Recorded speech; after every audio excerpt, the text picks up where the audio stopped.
कि supreme court में case लड़ेंगे और एक पैसा नहीं लेंगे।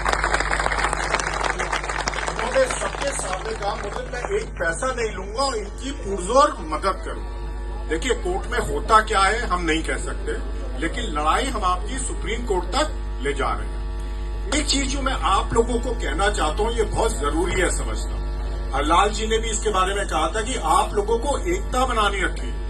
लेकिन जो मेरी समझ में आया पिछले एक महीने, आप लोगों को भी अलग अलग टुकड़ों में बांटने की कोशिश की गई। कुछ लोगों को ये कहा गया अरे ये जो नोटिस है तुम्हारा नहीं है, तुम चुप हो जाओ, जिनका टूट रहा उनका टूटने दो। लेकिन बाद में गाज उन पे भी गिरी।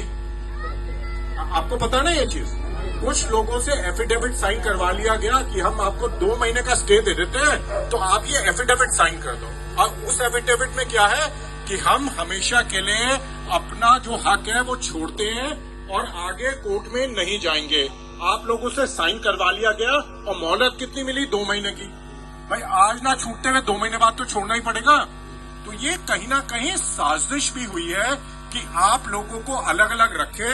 देखिए सरकार एक चीज से डरती है, जब आदमी एक हो जाता है तो वो कोशिश करती है कि लोगों को बांट दो। इसको बोलो भाई तेरा कुछ नहीं हो रहा, तू चुप रहे, इनका तोड़ रहा। फिर जब उसका टूट जाता है फिर तुम्हारा नंबर आता है, फिर वो हो जाएगा तो इसका नंबर भी आएगा। तो ये आपको सोचना है कि आप संगठित कैसे हो। जो मार्केट वाले हैं वो भी आए थे मेरे पास 2 दिन पहले, उनकी भी यही कहानी। उनको बोला गया आपका नहीं टूटेगा, लेकिन आधा मार्केट भी टूट गया। तो गाज तो शायद सब पे गिरनी हो, ये सब आपको मालूम है। बहुत जरूरी है आप लोग संगठित रहें, तब आपको आपका हक मिलेगा। अगर आप अलग अलग रहे तो आपको हक नहीं मिलेगा। जहां तक कोर्ट की बात है, अलग अलग लोगों के अलग अलग वकील हैं।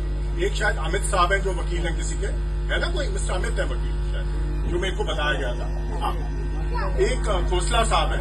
तो मैं सिब्बल साहब से और खोसला साहब से भी मेरी बात हुई कि किसी तरह ये सारे केसेस एक हो जाए, ये ना हो अलग अलग लड़ना पड़े। क्योंकि अगर एक केस होगा तो जज को भी लगेगा कि बहुत सारे लोग हैं,